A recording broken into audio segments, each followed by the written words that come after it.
what I gave you. You tell me, does everybody use their nomogram?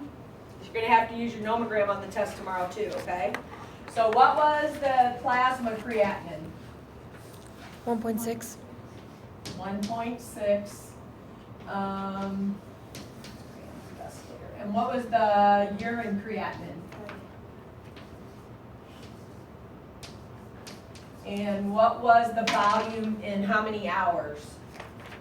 606. In how many hours?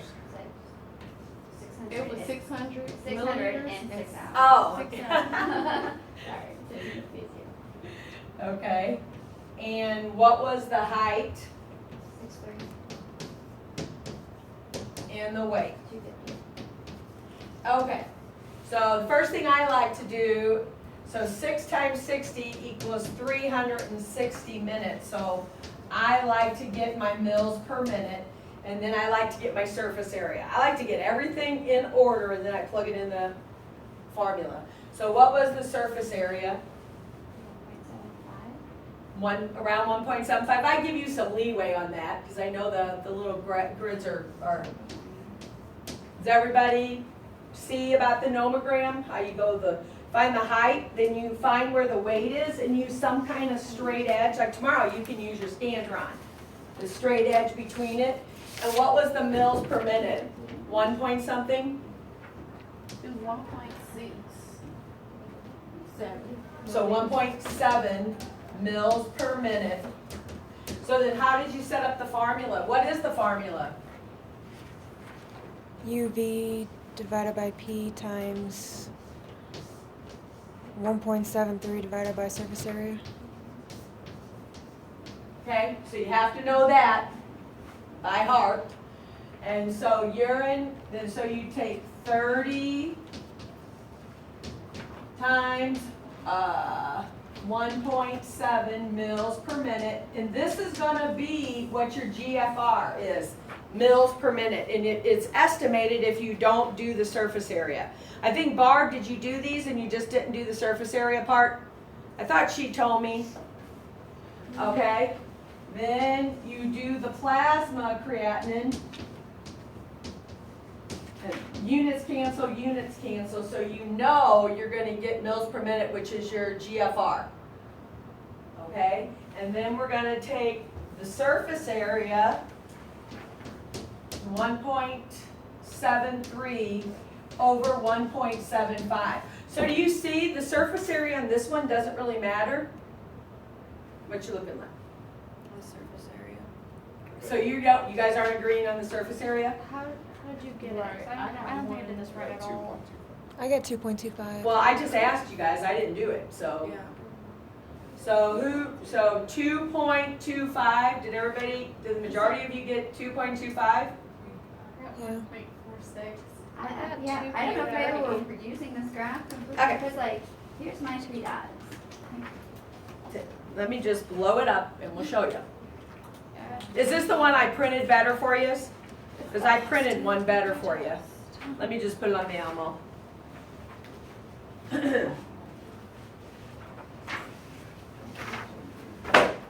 Okay. Because I'm going to give you some leeway, but you got to be able to read it. You can't just be, oh, well, off print by a lot. So you got to find your height first. So we'll try to blow it up to where we can see it. So you should find 6.3, right? So here's 6 foot, here's 3. Oh, that was my problem. Then you got to find 250. So if you have 6'3", 250, it's going to be 2 something. Yeah, I got two. That was my problem. I wasn't looking at the right 6 foot. Yeah. Me neither. What 6 foot were you looking at? Well, I guess that's 6 inches, not 6 feet, is what the 6 inches is where we were. Got confused between the inches of the So feet. actually, here's the 6 foot there. Yeah. And then the 250. So if you then take your straight edge, 6'3" to 250, you should have got about 2.5, 2.25. Or really close to 2.2. There's 6.3, and there's 250. You're right about at the 2.2. Okay? And I'll give you a little leeway. So then divided by 2.2. Now what do you get? 24. How much? About, yeah. Well, if we're given a little leeway on this one, it's gonna be either just low or right at normal low. At what? Well, So it's this supposed is to be a less than male. 25, right? What are your normals for male and female? 107 to 139 per male. 107 to 139 mils per minute. And female?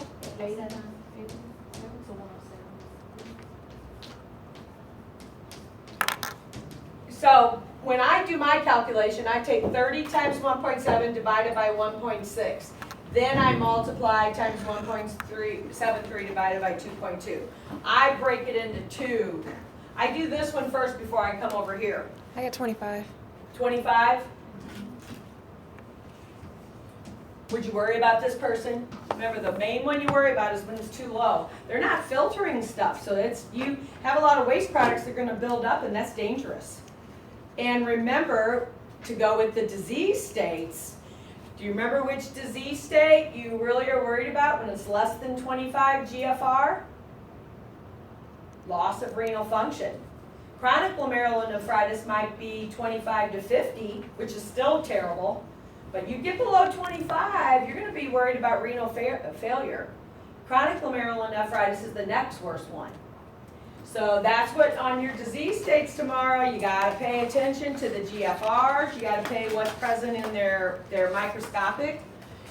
So you would report their GFR as 25 mils per minute, and it's an actual one because you truly took into account the weight and height of the person. It's only estimated. If you leave this part out, someone do the what is this calculation without this? Let's see how it varied. 31. So it's improved. I mean, you wouldn't think renal failure, at least it's above 25, but not everybody is going to be the surface area of 1.73. So I like you to do the real, at least at St. E's, we always did the height and weight. So you need to know the height and weight. So you're going to have two of these problems tomorrow, and you got to tell me if they're normal, increased, or decreased. And the one you worry about is if it's decreased, because you're not getting rid of your waste products. Okay, so you know that's a given on your test. Okay, and yes. Oh, you want you to think that. But tomorrow, just use your Scantron as your straight edge. Yes. I probably do. If not, I'll just copy you one because I think I gave them all out to you Friday. Didn't you get your test that day? I thought I had them with that. Maybe. Yeah, look, because I think I gave them out when I gave back your tests and stuff. I think I had a pile. Okay, so now we're going to finish the last PowerPoint for the test. And then we're going to do amino acidureas for next week's test. And this is really good, you guys. I would review these. It does crystals. It says cells in urine sediment. Cells in urine sediment continued. Then it does crystals in acid, crystals in alkaline. It has cast and their significance. And then it talks about renal disorders, acute glomerulonephritis, nephrotic syndrome, pyelonephritis, and cystitis, all in like 4 pages. So this is a great help review for your test and for the registry. You know, they put them in little things, so those are really good.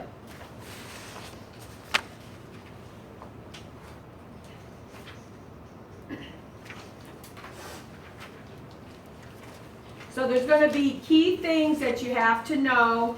You want to get that. I also gave you a handout on nephrotic versus neurogenic. You want to get that handout I gave you because we're going to get to that when we talk about osmolarity. Because there's only a little I'm going to expect you know about osmolarity, and that's one of the things. How do you differentiate if the kidney can't produce ADH or it just can't respond to it if it is produced? So you're going to have to be able to identify the difference for the test tomorrow.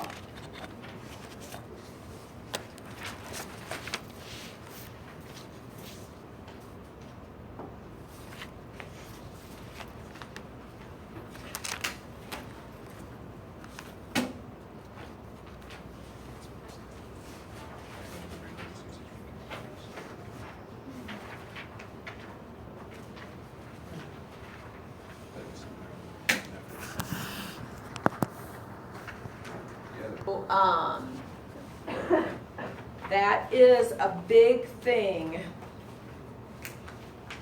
This one was for case studies, right? Yep, because I copied that from the CAP book, and did you notice what I circled? The hallmark findings.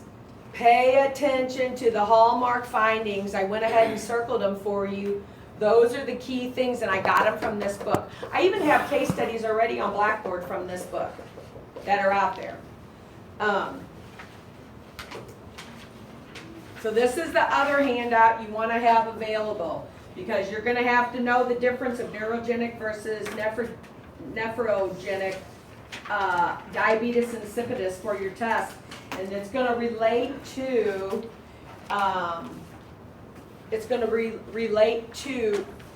glomerular function. So this slide, you've got to know, this would be a good place to write. Creatinine clearance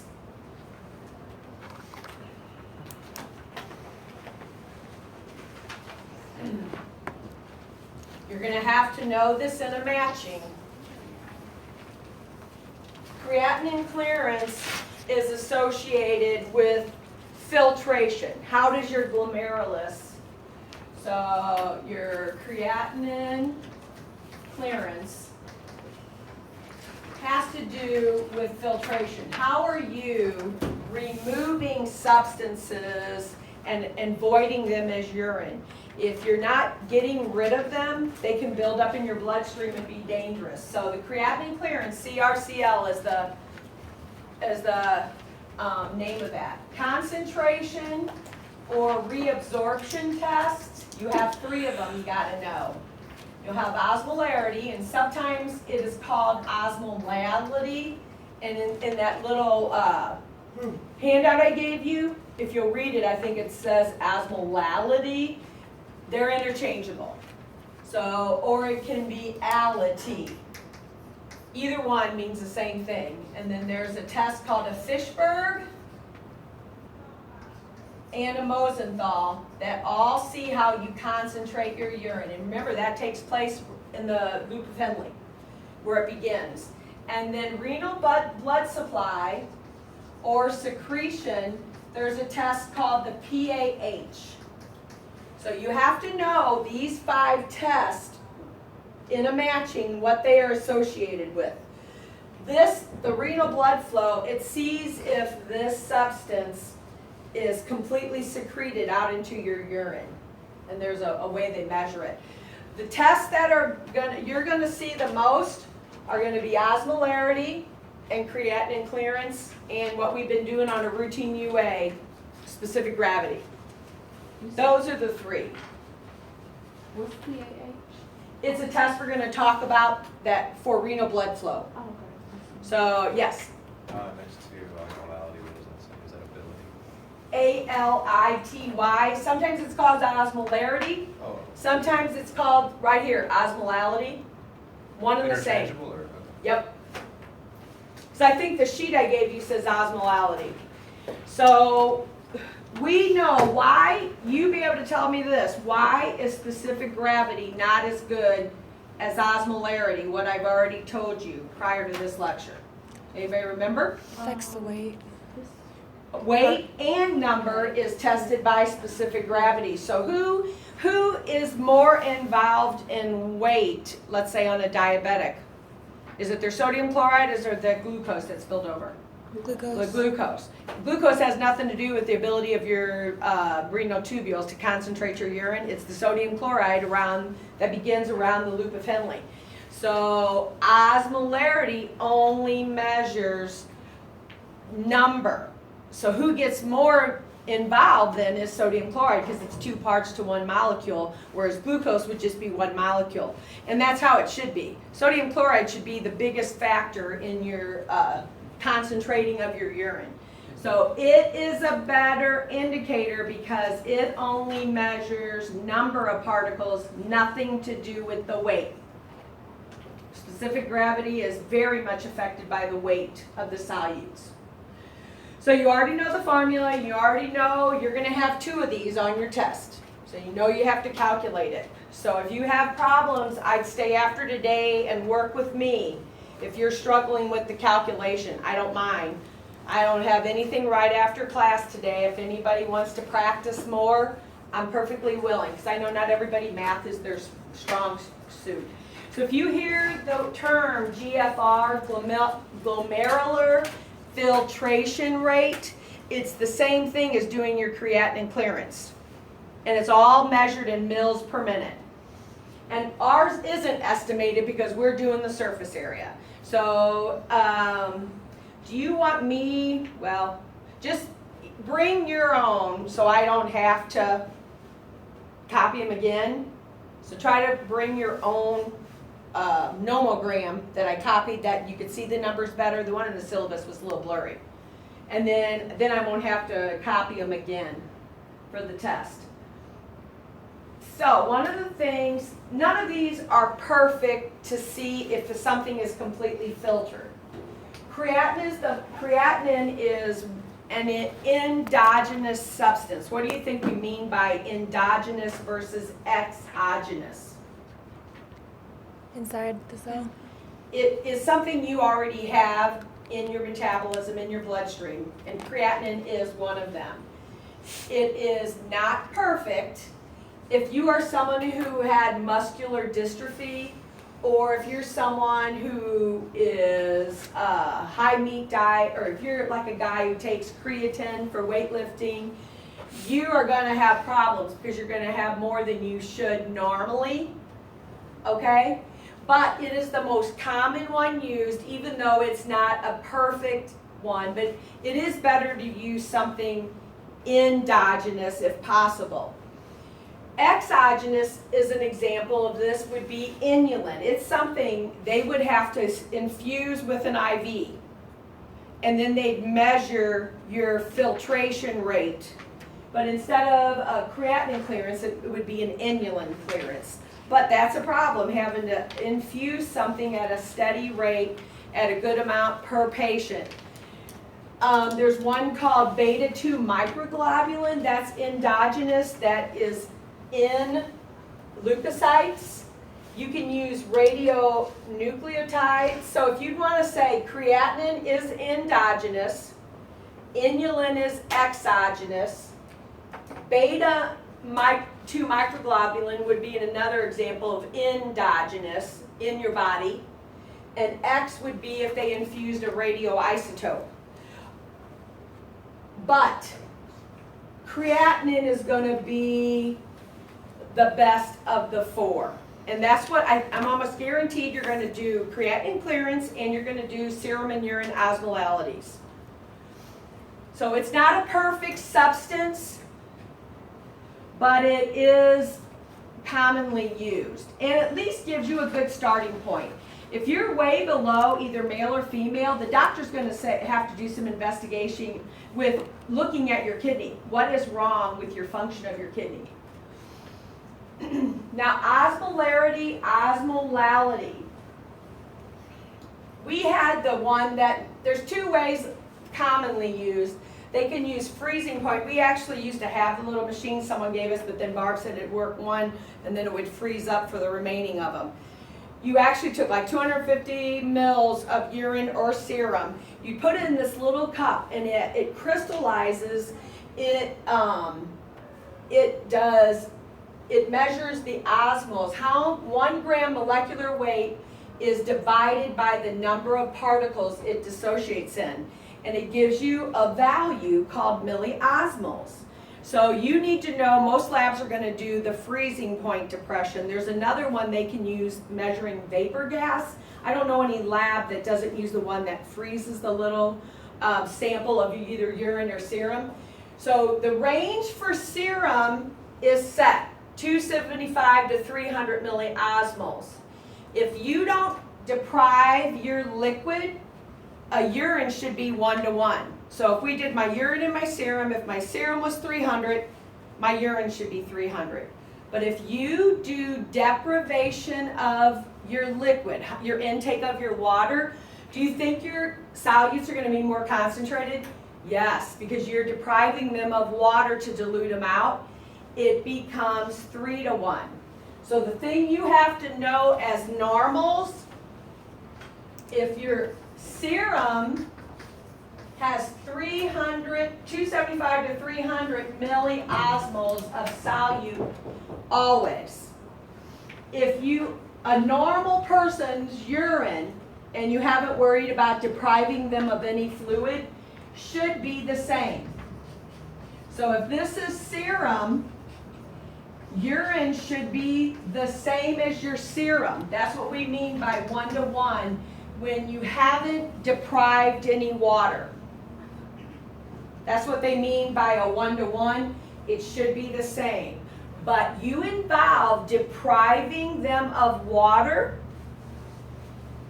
then it should go up 3 to 1 urine to serum when you deprive water. I think the most common time you're going to see osmolarities done are when they're monitoring intensive care patients. You won't see them done on every single patient in the hospital, but we tended to get urine and serum osmoles daily on our intensive care patients in chemistry. Usually it's run in the chemistry department, so I would think that's the most common patient you're going to see. And the big reason, remember, this measures concentration. Remember, all urines after they leave the glomerulus should be at 10. And it shouldn't stay at 10. Maybe one random urine, but normally if you're in a week, it should vary every day. And it is better than specific gravity because it's by number, so sodium chloride has more in effect. So those are the key things you need to know. If you don't deprive liquid, it's a 1 to 1 ratio. They should be the same. If you deprive liquid, the urine should be 3 times higher, 3 to 1 ratio, if you deprive the liquid. And then and as far as QC, we always did water, and we always did a solution of sodium chloride. So those were our 2 levels of QC, water and then a solution of sodium chloride to compare. And the freezing point depression is the main methodology you're going to see in a normal lab. So let's look at that chart, because you're going to have to know this chart for the test. You're going to have to know which one has the higher osmol than of the nephrogenic versus neurogenic. So this is something you have to know for your test. Because we know, tell me a case study on diabetes insipidus. What are you generally going to see on your urinalysis? On diabetes insipidus, not mellitus. Decrease, so you're going to have probably a pale urine, decrease specific gravity, but that's about it. So this tells you what you do next to determine which one it is. You go to the osmolarity. So on case 1, so here they are. Let me back it up. So you got to know this part on this graph. So case 1, the patient has polyuria, which is a feature, right? So they void over the 1,200 to 1,500 mils in a day. You've measured a 24-hour urine, so you know they're voiding more than they should. You do your urine osmolality. Does it make sense if it's very dilute to not have many osmoles of solute? It's less than 200, And they both should be the same, right? Have we deprived any liquid at all? No. So what's our normal when you don't deprive? It's 1 to 1. So both of them should be the same value. So you restrict fluids. Okay, that's the key thing here. They have to deprive them of fluids. The urine osmolality is less than 400, and it's still not, there's still not a ton of solutes. So they decide to do the ADH challenge. That means they're injecting ADH into the patients, okay? On this side, they inject it. It has the inability to produce ADH. So does it make sense that they're going to have a very high specific gravity, at least 3 to 1, if they can't produce it and you're providing it for them? So you have to know that neurogenic doesn't produce ADH, but if you provide it by an injection, the kidneys are going to work fine, and you're going to have a 3 to 1 ratio after you restrict the fluids. So you have to know if it goes up to greater than 800, it's neurogenic. That patient couldn't produce ADH. You provide it in this test. The ADH challenge is you providing ADH in an injection. You're giving them a shot. Look at nephrogenic. The osmolality didn't change. There's a defect in the kidney. So no matter, on nephrogenic, no matter how much you inject ADH, the kidney can't respond. The kidney is defective. So the milliosmoles stay less than 400 even after you. It doesn't get any more solids showing up even though you deprived liquids. So on the test tomorrow, you got to be able to tell me neurogenic is went to the 3 to 1. They just couldn't produce ADH. So when you provided it, the kidneys worked fine. Nephrogenic, the osmol didn't get higher because they couldn't respond. They make ADH themselves. You tried giving them an injection of it, the kidneys still couldn't respond. So it didn't go to the 3 to 1. You got to be able on the test tell me which one was neurogenic diabetes insipidus, which one was nephrogenic. So the greater than 800 milliosmoles goes with neurogenic. It still stayed around 400 milliosmoles, goes with nephrogenic. So there's 2 forms of diabetes insipidus we're seeing, not just straight. On a case study, what are you going to tell me though? The polyuria, pale urine, low specific gravity. You going to see anything under the microscope? No. Diabetes mellitus, what are you going to tell me? High specific gravity. It doesn't have to be dark yellow, but it can be concentrated, a darker yellow. But then what are you going to see on the dipstick?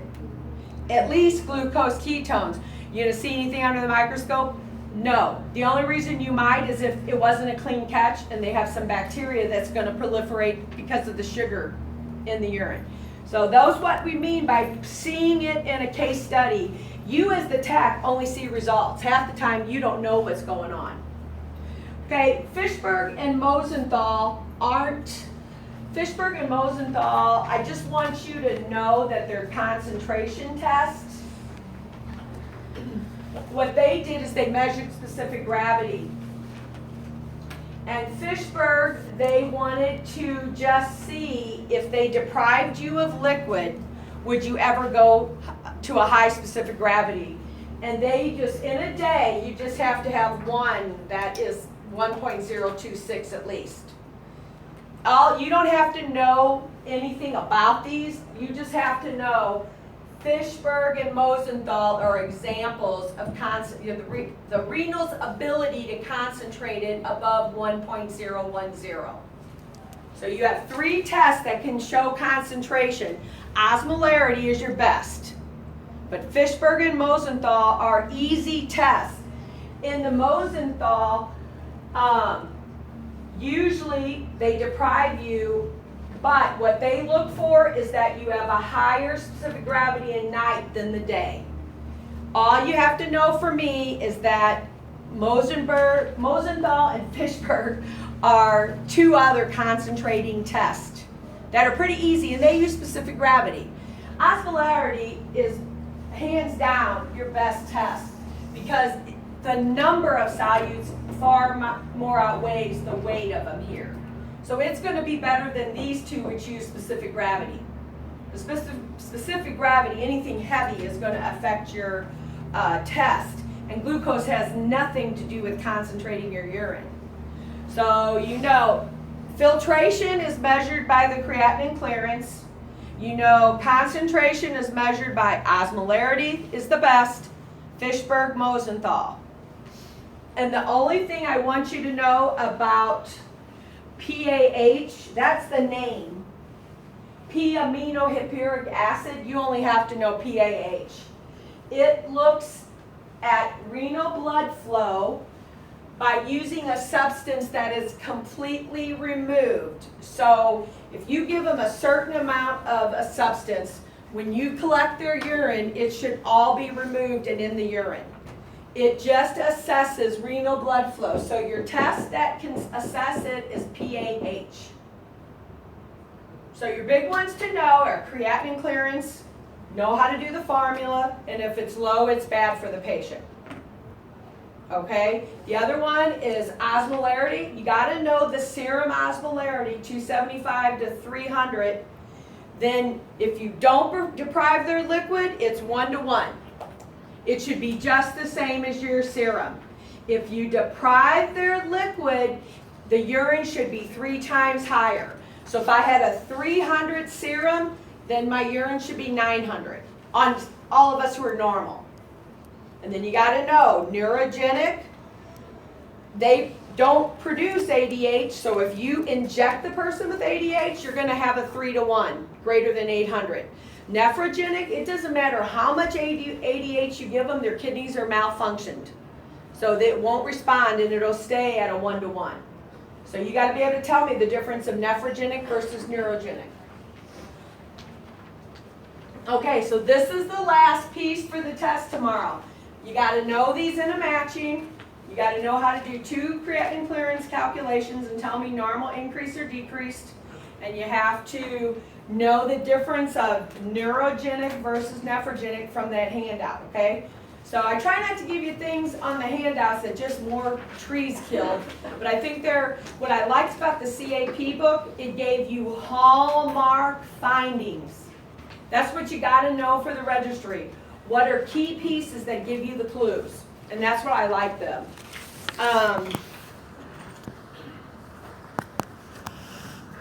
So now we're going to move on to the material for week 5.